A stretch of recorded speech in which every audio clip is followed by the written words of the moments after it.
Aujourd'hui, nous entamons un voyage extraordinaire à travers la vie du prophète Muhammad. Que la paix soit sur lui, le dernier messager d'Allah, et une lumière guidant l'humanité. Son histoire débute dans les déserts sacrés de la Mecque, où un garçon orphelin grandit pour devenir un leader d'une sagesse, d'une compassion et d'une foi inégalée. À travers les épreuves de la perte, les moments de révélation et la propagation inébranlable d'un message divin, sa vie transforma les cœurs de millions de personnes et remodela le cours de l'histoire. Ce n'est pas simplement un récit du passé, mais un témoignage intemporel de persévérance, de justice et du pouvoir inébranlable de la foi. Rejoignez-nous alors que nous découvrons l'histoire complète du prophète Muhammad. Une histoire qui inspire, éclaire et nous unit tous. Au cœur du désert d'Arabie, où les sables s'étendent infiniment sous le regard doux du soleil et où les étoiles illuminent la vaste nuit tranquille, une histoire commença qui changerait le cours de l'histoire humaine. C'est une histoire d'espoir, de résilience et de dessein divin, racontée à travers la vie d'un homme choisi pour guider l'humanité des ténèbres vers la lumière. Cet homme, né dans la ville sacrée de la Mecque, arriva dans un monde imprégné d'idolâtrie et de conflits tribaux. Pourtant, son âme portait la promesse d'unité et de paix. Il était Muhammad, un nom qui résonnerait un jour à travers le monde comme le dernier messager d'Allah. L'année connue comme l'année de l'éléphant vit un événement miraculeux annoncer sa naissance. Une armée envahissante qui cherchait à détruire la Kaaba fut vaincue par intervention divine, marquant l'arrivée d'un enfant dont la vie serait guidée par la main du Tout-Puissant. Son voyage commença au milieu de la perte et des épreuves, mais de ces tribulations émergea un caractère d'une force et d'une sagesse sans pareille. Orphelin dès l'enfance, Muhammad grandit sous la garde de sa famille, entouré par les traditions et la beauté du désert. Les vastes cieux ouverts et les dunes ondulantes devinrent la toile de fond de ses premières années, plantant en lui une connexion profonde avec la création et un cœur ouvert à l'inspiration divine. Bien que ses débuts fussent humbles, il y avait toujours une brillance tranquille dans le comportement de Muhammad, une gentillesse et une honnêteté qui le distinguaient. Même enfant, ceux qui le connaissaient reconnaissaient une noblesse rare dans ses actions, une fiabilité inébranlable qui lui valut le titre d'Al-Amin, le digne de confiance. Peu savaient que ce même homme, dont le cœur portait les fardeaux des faibles et dont la voix apaisait les souffrances, se lèverait un jour pour délivrer un message qui transcenderait le temps, la culture et les frontières. Ce n'est pas seulement l'histoire d'un homme, mais l'histoire du voyage de l'humanité vers la foi, la compassion et le salut. C'est un récit d'amour divin entrelacé avec les luttes humaines, un témoignage de la force inébranlable de l'esprit. Sous le doux dais du ciel arabe, un enfant naquit dans un monde qui allait bientôt tester sa résilience et façonner sa destinée. Dans la ville sacrée de la Mecque, nichée entre les montagnes escarpées et les sables scintillants, son arrivée fut accueillie avec à la fois joie et chagrin. Son nom était Muhammad, et il entra dans le monde en tant qu'orphelin, car son père Abdullah était décédé avant de pouvoir assister à la naissance de son fils. Cette perte, bien que profonde, n'était que le début d'une vie remplie d'épreuves qui le forgerait en un phare de force et de foi. La mère de Muhammad, Amina, embrassa son fils avec un amour qui cherchait à le protéger des dures réalités du monde.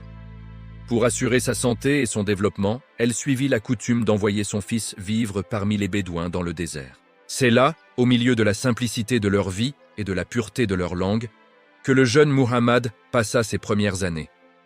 L'étendue infinie des dunes, le doux murmure du vent du désert et l'éclat des étoiles devinrent ses compagnons, nourrissant un profond sentiment d'émerveillement et de réflexion dans son cœur. Lorsqu'il retourna auprès de sa mère à l'âge de 5 ans, leurs retrouvailles furent brèves. Lors d'un voyage pour visiter la tombe de son père à Médine, Amina tomba gravement malade.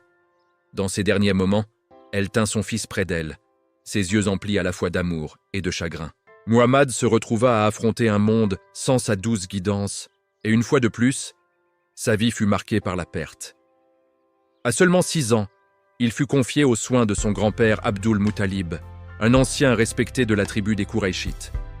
Abdul Muttalib embrassa Muhammad avec une chaleur et une affection qui cherchèrent à combler le vide laissé par ses parents. Il gardait souvent le garçon près de lui lors des rassemblements tribaux, proclamant fièrement que son petit-fils était destiné à la grandeur. Pourtant, cette saison de réconfort fut éphémère. Lorsque Muhammad n'avait que 8 ans, son grand-père décéda, le laissant aux prises avec le poids d'un autre adieu. Le parcours du garçon à travers la perte et la résilience le conduisit aux soins de son oncle, Abu Talib. Bien que n'étant pas un homme de richesse, Abu Talib offrit à Muhammad un foyer rempli de soins et de protection. Il traita son neveu comme l'un des siens, lui enseignant les valeurs d'honneur, de compassion et de persévérance. Sous la guidance de son oncle, Muhammad commença à aider dans le commerce, voyageant avec des caravanes et apprenant l'art de la négociation. Ces voyages l'exposèrent à des cultures et des peuples divers, élargissant sa compréhension du monde tout en approfondissant son sens inné de justice et d'humilité. Malgré les épreuves qui marquèrent sa jeunesse, le caractère de Muhammad resta inébranlable. Ceux qui l'entouraient étaient attirés par son comportement doux et son honnêteté inébranlable. Même enfant, il se comportait avec une dignité qui lui valut le respect de ses pairs. À travers les épreuves de la perte et les leçons de la vie, Muhammad devint un jeune homme dont le cœur était à la fois tendre et ferme, préparé pour le chemin extraordinaire qui l'attendait. Ses premières années, bien qu'ombragées par le chagrin, constituèrent une fondation sur laquelle sa remarquable destinée serait construite. Une destinée qui illuminerait les vies d'innombrables générations. Au fil des années dans la ville animée de la Mecque, Muhammad devint un jeune homme dont le caractère brillait d'une brillance sans prétention. Les épreuves de son enfance avaient trempé son esprit, lui insufflant une résilience tranquille et une gentillesse innée qui attiraient les gens vers lui. Au milieu du tumulte des disputes tribales et des coutumes rigides de sa société, il se comportait avec une grâce qui semblait transcender le monde qui l'entourait. Ses paroles étaient mesurées, ses actions réfléchies, et son cœur était ouvert aux besoins des autres. Dans une terre où la tromperie et la ruse dominaient souvent le commerce et les interactions sociales, l'honnêteté de Muhammad se dressait comme une gemme rare. Il abordait chaque tâche, aussi petite soit-elle, avec sincérité et dévouement. Que ce soit en s'occupant des caravanes commerciales de son oncle ou en arbitrant des disputes parmi ses pairs, son intégrité restait inébranlable. Sa réputation se répandit à travers la Mecque, lui valant le titre d'Al-Amin, le digne de confiance. C'était un nom prononcé non par obligation, mais avec un respect authentique, car sa véracité et sa fiabilité étaient inégalées. Pourtant, ce n'était pas seulement son honnêteté qui capturait les cœurs de ceux qui l'entouraient. La compassion de Muhammad résonnait profondément dans une société souvent marquée par de fortes inégalités. Il était connu pour réconforter les opprimés, partager ses modestes moyens avec ceux qui en avaient besoin, et se tenir aux côtés des vulnérables quand d'autres se détournaient.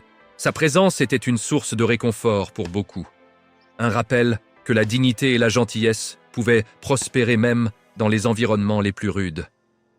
Dans les moments de conflit, sa sagesse était recherchée par les dirigeants et les gens ordinaires.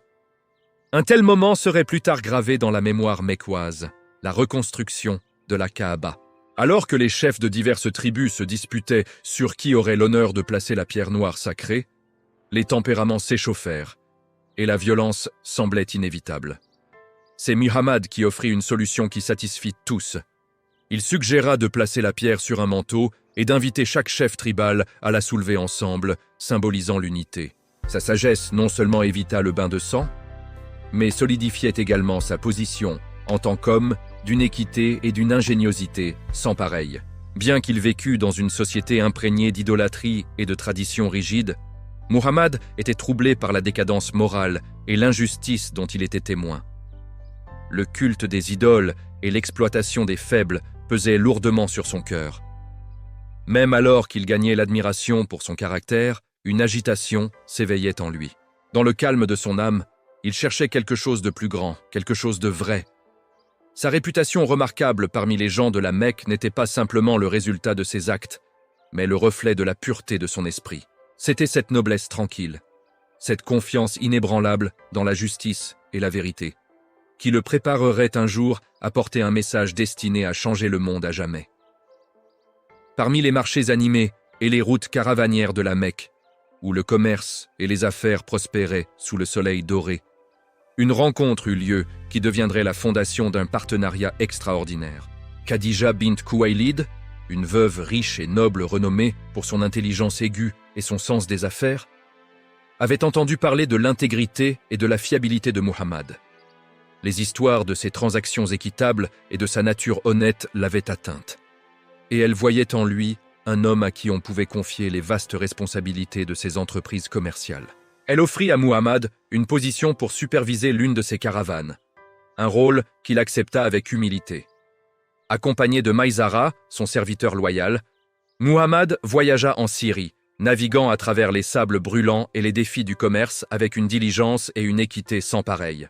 À son retour, Maïsara parla de son caractère remarquable, de la façon dont il traitait tout le monde avec respect, de son comportement et de son honnêteté inébranlable. Ces mots confirmèrent ce que Khadija avait déjà commencé à percevoir. Muhammad n'était pas seulement un marchand capable, mais un homme de noblesse et de grâce profonde.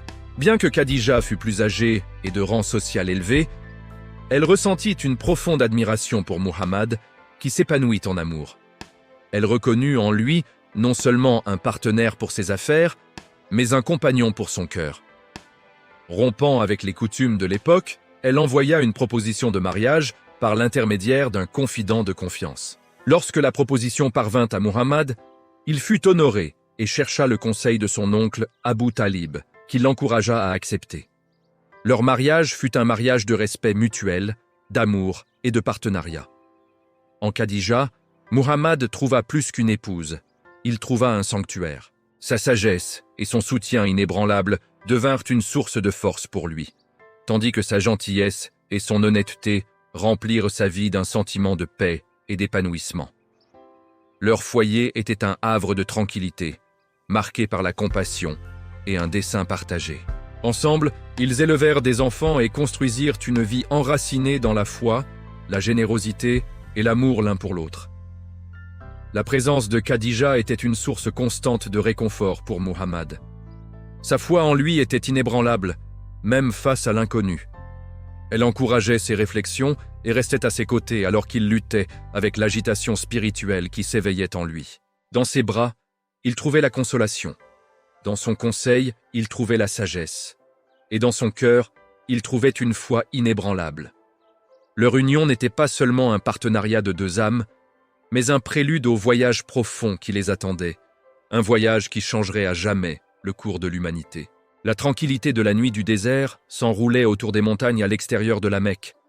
Un silence serein brisé, seulement par les murmures occasionnels du vent. Au milieu de cette tranquillité, la grotte de Hira se dressait comme un humble sanctuaire. Ses murs rugueux témoignent des profondes réflexions d'un homme qui cherchait refuge à l'intérieur.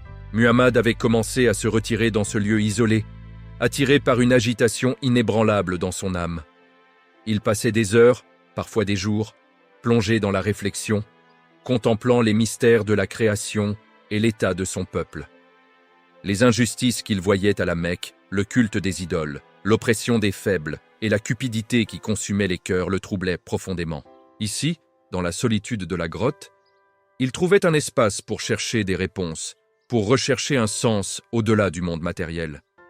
Ce fut lors de l'une de ses retraites, une nuit destinée à altérer le cours de l'histoire, que la tranquillité de la grotte fut soudainement percée par une présence écrasante. Alors que Muhammad était assis en contemplation silencieuse, l'ange Jibril apparut devant lui, remplissant l'espace d'une lumière rayonnante qui semblait émaner des cieux eux-mêmes. Le cœur de Muhammad battait la chamade de peur, car il n'avait jamais rencontré quelque chose de tel auparavant. La voix de l'ange, à la fois commandante et rassurante, brisa la tranquillité. « Iqra » dit-elle. Lisse, terrifié et incertain, Muhammad répondit « Je ne sais pas lire ». Le commandement vint à nouveau, et une fois de plus, il exprima son incapacité à lire. Au troisième commandement, Jibril prononça des mots qui deviendraient la première révélation du Coran. Lis au nom de ton Seigneur qui a créé l'homme d'un caillot de sang. Lis, et ton Seigneur est le plus généreux, qui a enseigné par la plume, enseigné à l'homme ce qu'il ne savait pas. Ces mots résonnèrent profondément en Muhammad, comme s'ils déverrouillaient une vérité qu'il avait toujours portée dans son cœur. Ils n'étaient pas de simples instructions, ils étaient un message du Créateur, un appel à quelque chose de bien plus grand que lui-même. Secoué et tremblant, Muhammad sortit de la grotte en titubant, son esprit et son âme submergés par l'expérience. Le poids des paroles divines, l'ampleur absolue de ce qu'il avait vécu le laissèrent rempli à la fois d'émerveillement et de peur. Ses pieds le portèrent instinctivement vers la seule personne qui avait toujours été son refuge, Khadija. Lorsqu'il atteignit leur demeure, sa voix tremblait alors qu'il demandait « Couvre-moi, couvre-moi ». Khadija, son cœur stable avec amour et inquiétude, l'enveloppa dans un manteau et resta à ses côtés jusqu'à ce que ses tremblements se calment. Alors que Muhammad racontait la rencontre extraordinaire, Khadija écouta avec une attention inébranlable. Bien qu'il exprimât la peur et l'incertitude, ne sachant pas ce que cet événement signifiait, elle accueillit ses paroles avec une assurance calme. « Par Allah, dit-elle, il ne te déshonorera jamais. Tu maintiens les liens de parenté, tu dis la vérité, tu aides les pauvres et les nécessiteux, tu sers tes invités généreusement et tu assistes ceux qui sont dans la difficulté. » Sa foi en lui était absolue, un reflet de la confiance qu'elle avait dans son caractère et la pureté de son âme. Pour apaiser davantage son esprit, Khadija l'emmena chez son cousin Waraka ibn Nawfal, un chrétien érudit bien versé dans les anciennes écritures. Lorsque Waraka entendit le récit de Muhammad, son visage s'illumina de reconnaissance. « C'est le même ange qui est venu à Moïse, déclara-t-il. Tu as été choisi comme prophète pour ton peuple. Mais sache ceci, ta mission ne sera pas facile. Ils s'opposeront à toi et tu feras face à de grandes épreuves. » Bien que les paroles de Waraka confirmassent la nature divine de la rencontre, elles présageaient également les immenses défis à venir. Muhammad, autrefois un marchand respecté et un membre bien-aimé de la société mécoise, portait désormais un fardeau qui changerait sa vie à jamais. Les révélations qui commencèrent dans le calme de la grotte marquèrent le début d'une mission pour appeler l'humanité à adorer le seul vrai Dieu, Allah. Dans les jours qui suivirent, Muhammad lutta avec le poids de son nouveau rôle. La responsabilité semblait immense, mais il trouvait du réconfort dans le soutien inébranlable de Khadija, la première à croire en lui et en son message. Son acceptation marqua la naissance de l'islam, une foi qui grandirait de ses premiers moments tranquilles en un phare mondial d'espoir et de guidance. Bien que le chemin à venir fût rempli d'incertitudes, le cœur de Muhammad commença à se stabiliser, sa confiance en Allah s'approfondissant avec chaque jour qui passait. C'était le début d'un voyage différent de tout autre, un voyage qui illuminerait les cœurs de millions de personnes, offrant un message de miséricorde, de justice et d'unité. Dans la solitude de la grotte de Hira, un homme autrefois connu simplement comme Al-Amin avait été choisi pour porter les paroles du Tout-Puissant, des paroles qui résonneraient à travers le temps et l'espace, guidant l'humanité vers la lumière éternelle de la vérité. L'aube de l'islam ne commença pas avec le son de trompettes ou le tumulte des foules, mais dans l'intimité tranquille d'une petite maison à la Mecque.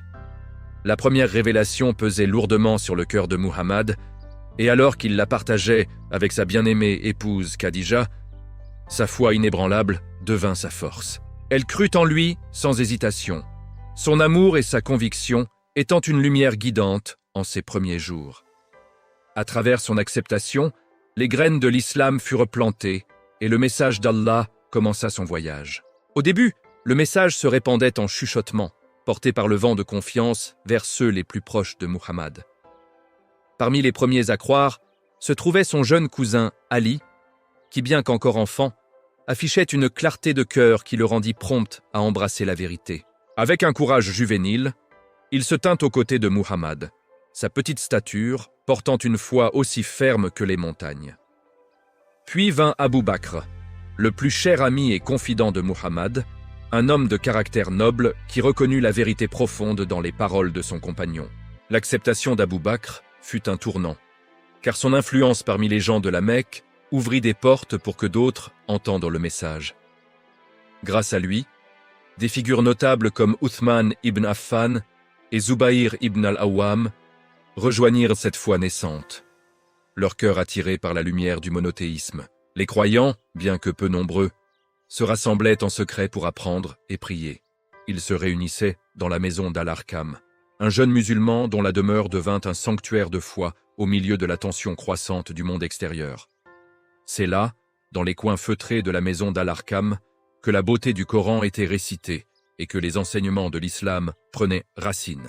La voix de Muhammad, calme et ferme, portait les paroles d'Allah dans les cœurs de ses disciples, chaque verset étant un phare de guidance et d'espoir. Ils écoutaient avec révérence, leur foi grandissant avec chaque révélation, leur cœur lié par la connaissance partagée qu'ils faisaient partie de quelque chose de bien plus grand qu'eux-mêmes. Pourtant, le secret ne pouvait les protéger que pour un temps. Alors que les murmures de cette nouvelle foi commençaient à se répandre, les dirigeants de la Mecque, les Quraïchites, en prirent note. Pendant des générations, les idoles de la Kaaba avaient été au centre de leur culture, de leur économie et de leur identité. L'appel à adorer un seul Dieu et à abandonner ses idoles n'était pas seulement un défi à leur croyance, c'était une menace directe à leur pouvoir. Les Quraïchites répondirent avec dédain, accusant Muhammad de folie, de sorcellerie et de tromperie. Ils cherchèrent à le discréditer, mais son caractère, connu et respecté de tous, resta irréprochable. Alors que l'opposition grandissait, la détermination de Muhammad et de ses disciples se renforça également.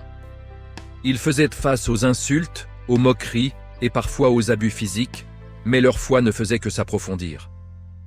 Parmi les plus inspirants d'entre eux se trouvait Bilal ibn Rabah, un esclave qui endura une torture indicible pour son refus de renoncer à Allah.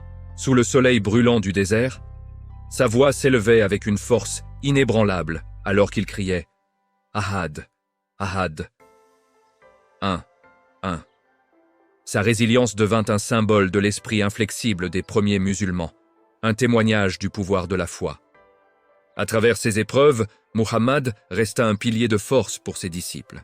Ses paroles portaient la sagesse de la patience et la promesse de récompense, leur rappelant les prophètes qui étaient venus avant eux et qui avaient fait face à des épreuves similaires dans leur mission pour guider l'humanité. Il les rassura que leur lutte n'était pas vaine, que leur persévérance ouvrirait la voie à un avenir plus lumineux. Les premiers jours de l'islam furent marqués par un courage tranquille, par des prières chuchotées dans l'ombre et des cœurs fermes face à l'adversité. Ce qui avait commencé dans la solitude des réflexions d'un prophète était devenu une petite mais incassable communauté, liée par leur amour pour Allah et leur confiance dans le message de Muhammad. Ils furent les premiers à porter la lumière de l'islam, et à travers leurs sacrifices, les fondations d'une foi destinée à illuminer le monde furent posées. Dans leur force, leur unité et leur foi inébranlable, l'esprit de l'islam commença à s'épanouir, promettant un avenir rempli d'espoir et de guidance pour toute l'humanité. Le soleil du matin se leva sur la Mecque, projetant sa lumière dorée à travers les rues étroites de la ville et la Kaaba sacrée en son cœur. La vie dans la ville animée se déroulait comme toujours, le bourdonnement du commerce se mêlant au rire des enfants et aux chants solennels de prières offertes à d'innombrables idoles. Pourtant, dans ce rythme familier, quelque chose de nouveau se préparait. Muhammad, autrefois un marchand discret, connu pour son honnêteté et sa compassion, était sur le point d'entrer sur la scène publique, avec un message qui changerait à jamais le cours de l'histoire. Pendant 3 ans, Muhammad avait partagé le message de l'islam dans le secret, nourrissant un petit groupe dévoué de disciples.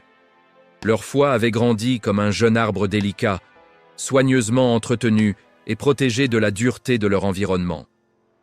Mais maintenant, le commandement d'Allah était venu, le temps du secret était révolu. Le cœur de Muhammad, bien que lourd de la connaissance de ce qui l'attendait, était ferme dans sa résolution. Il devait proclamer ouvertement l'unicité d'Allah, appeler les gens de la Mecque à abandonner leurs idoles et les guider vers la vérité et la justice. Avec une foi inébranlable, Muhammad gravit la colline de Safa, un lieu où les annonces d'une grande importance étaient faites.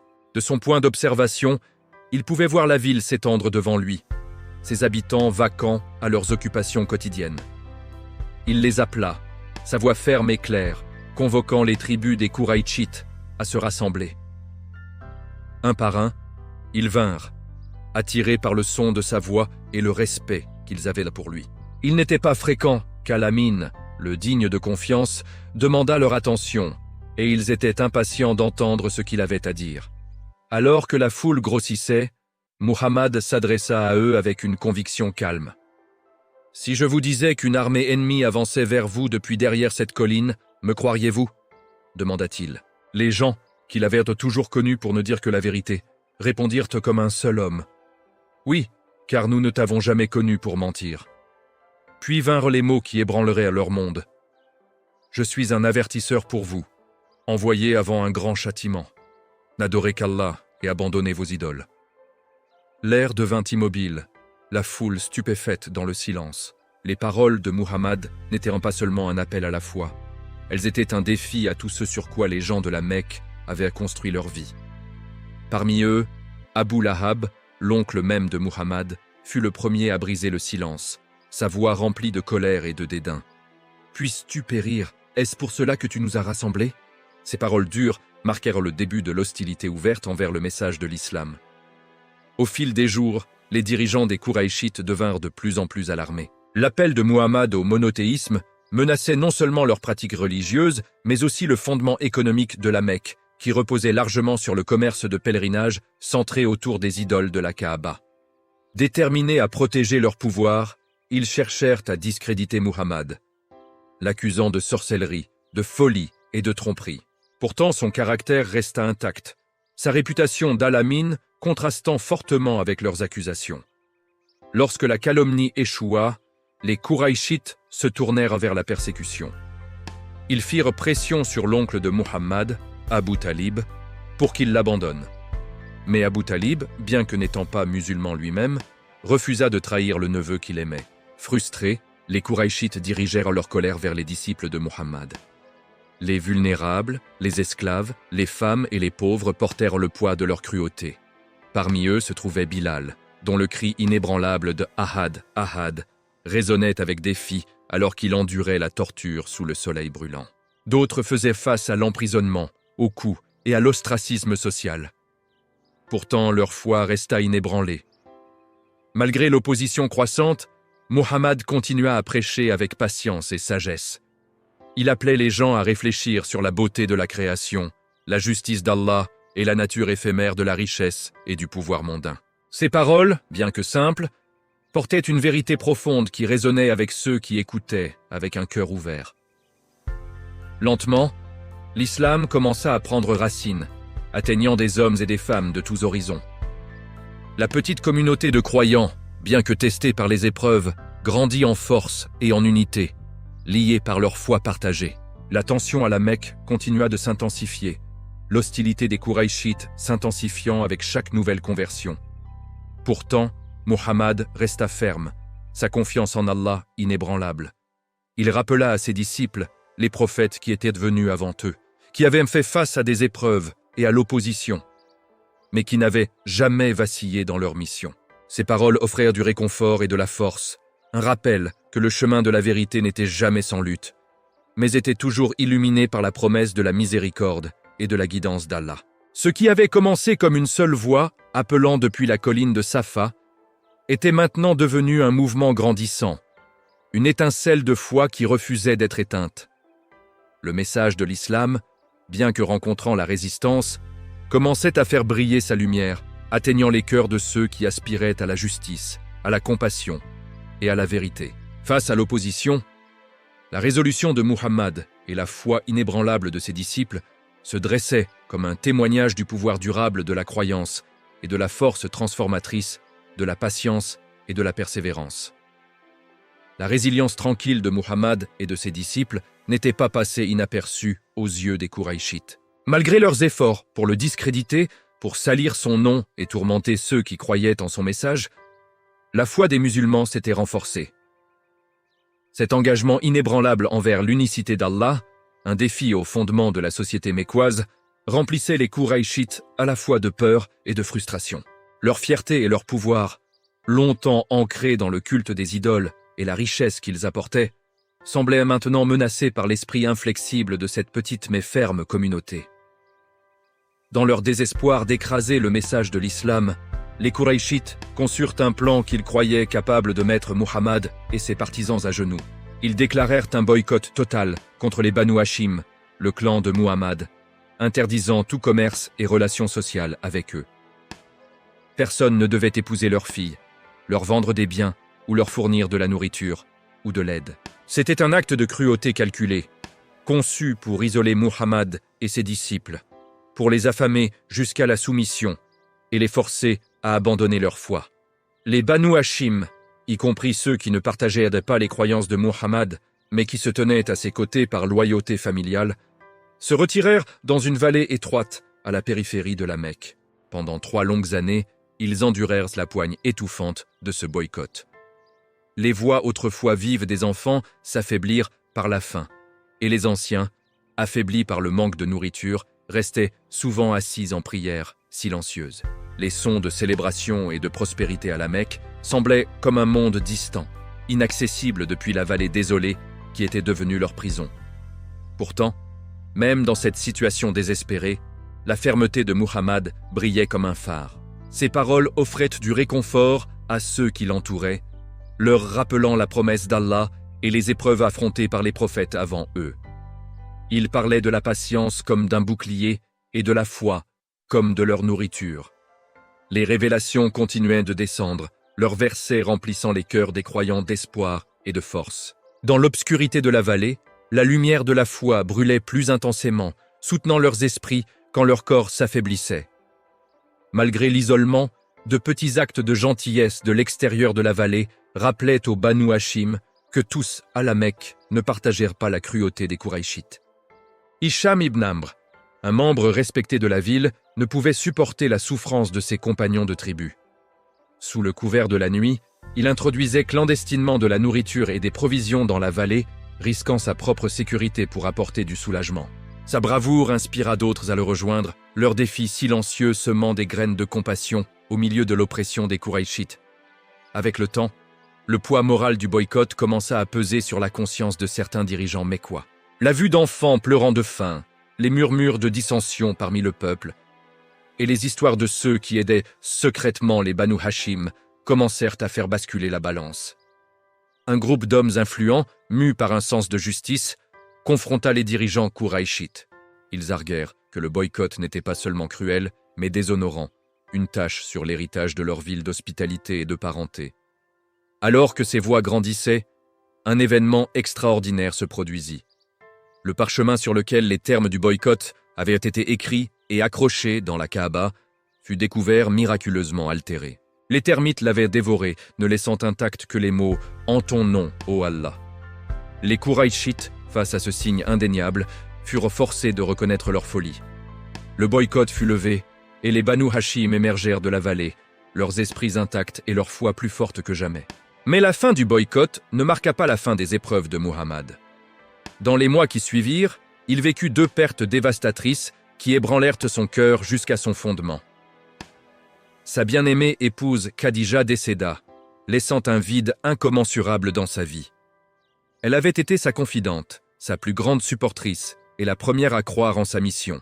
Sans sa présence, le monde semblait plus froid, bien que son souvenir restât une source de force. Peu après, Abu Talib, son oncle et protecteur, partit également. Bien qu'Abu Talib n'eût jamais embrassé l'islam, sa défense inébranlable de Muhammad avait été un bouclier contre le pire de l'hostilité des Qurayshites. Avec Khadija et Abu Talib partis, Muhammad fit face à une solitude profonde, le poids de sa mission pesant plus lourdement sur ses épaules. Cette période de chagrin immense vint à être connue comme l'année de la tristesse, un chapitre de pertes et d'épreuves dans la vie de Muhammad.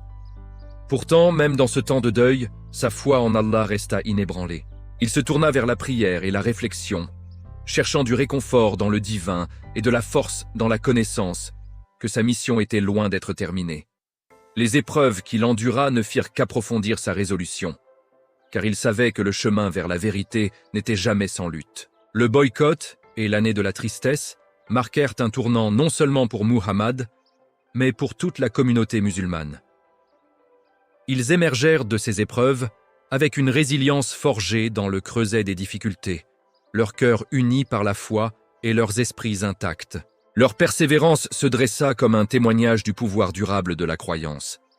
Un rappel que même face aux plus grandes adversités, la lumière de la foi pouvait les guider vers l'avant. Des profondeurs de la souffrance, ils se levèrent avec une force renouvelée, prêts à porter le message de l'islam vers un monde qui attendait sa lumière. Alors que le soleil plongeait sous l'horizon, projetant sa lueur dorée sur les sables d'Arabie, une sérénité tranquille enveloppait la terre. Dans le calme, l'histoire de la vie de Muhammad résonnait, un témoignage d'un héritage construit sur la persévérance et la foi inébranlable. Son voyage avait commencé dans le berceau des épreuves, marqué par la perte et la lutte. Pourtant, c'est à travers ces tribulations que son caractère fut forgé, résilient et inflexible. Le message qu'il portait, un message d'espoir, de justice et de l'unicité d'Allah, avait remué les cœurs et les âmes de manières inédites. Ceux qui le suivaient avaient fait face à des épreuves inimaginables, endurant la persécution, l'ostracisme et la douleur de la séparation de leurs proches. Pourtant leur foi restait ferme, leur croyance en Allah étant une source de force qui transcendait les difficultés du monde physique. À travers les prières chuchotées dans l'ombre et les cris défiants de « Ahad, Ahad » face à l'adversité, ils s'accrochaient à la promesse de quelque chose de plus grand, une vérité qui offrait réconfort et but. La présence de Muhammad était comme un phare au milieu de la tempête, ses paroles offrant rassurance et ses actions démontrant une compassion inébranlable. Il enseigna à ses disciples non seulement à avoir confiance en Allah, mais à incarner les principes de miséricorde et d'humilité. Face à la cruauté, il répondait avec patience. Confronté à l'ignorance, il offrait la sagesse. Sa vie devint un exemple vivant du message même qu'il proclamait, un reflet des valeurs éternelles que l'islam cherchait à insuffler dans l'humanité. Alors que la communauté de croyants grandissait, les défis auxquels ils faisaient face grandissaient également. Pourtant, avec chaque épreuve venait une compréhension plus profonde de la force profonde que la foi pouvait offrir. Les difficultés qu'ils enduraient n'étaient pas vues comme de simples souffrances, mais comme des étapes sur un chemin illuminé par la guidance divine. La confiance inébranlable de Muhammad en Allah inspirait ceux qui l'entouraient, leur rappelant que la persévérance n'était pas seulement une nécessité, mais une vertu. L'héritage qu'il laissa derrière lui était un héritage d'unité, de compassion et d'engagement durable envers la justice. Son message atteignit au-delà des confins de la Mecque, touchant les vies d'innombrables personnes à travers les générations et les continents. C'était un héritage qui prouvait le pouvoir transformateur de la foi, non pas comme un moment éphémère d'inspiration, mais comme un voyage de toute une vie de dévotion et de but. Dans le calme des nuits du désert, alors que les étoiles s'étendaient infiniment à travers le ciel, on pouvait sentir le poids de son histoire, une histoire qui transcendait le temps, une histoire d'un homme qui porta la lumière du message d'Allah avec humilité et courage. C'était une histoire qui murmurait à chaque cœur que même face aux plus grandes épreuves, la promesse de la foi pouvait guider vers une paix éternelle. Merci de nous avoir rejoints dans ce voyage à travers la vie remarquable du prophète Muhammad. Que la paix soit sur lui. Son héritage, enraciné dans la foi, la compassion et le dévouement inébranlable à Allah, continue d'illuminer les cœurs de millions de personnes à travers le monde. Nous espérons que cette histoire vous a inspiré à réfléchir sur les leçons intemporelles de sa vie et le pouvoir transformateur de la foi. Si vous avez trouvé cette exploration significative, veuillez aimer, partager et vous abonner à Islamic Explorer pour plus d'aperçus profonds sur l'histoire et les enseignements islamiques. Que la paix et les bénédictions soient sur notre bien-aimé prophète Muhammad et qu'Allah nous guide tous sur le chemin de la vérité et de la droiture. Jusqu'à la prochaine fois, assalamu alaikum.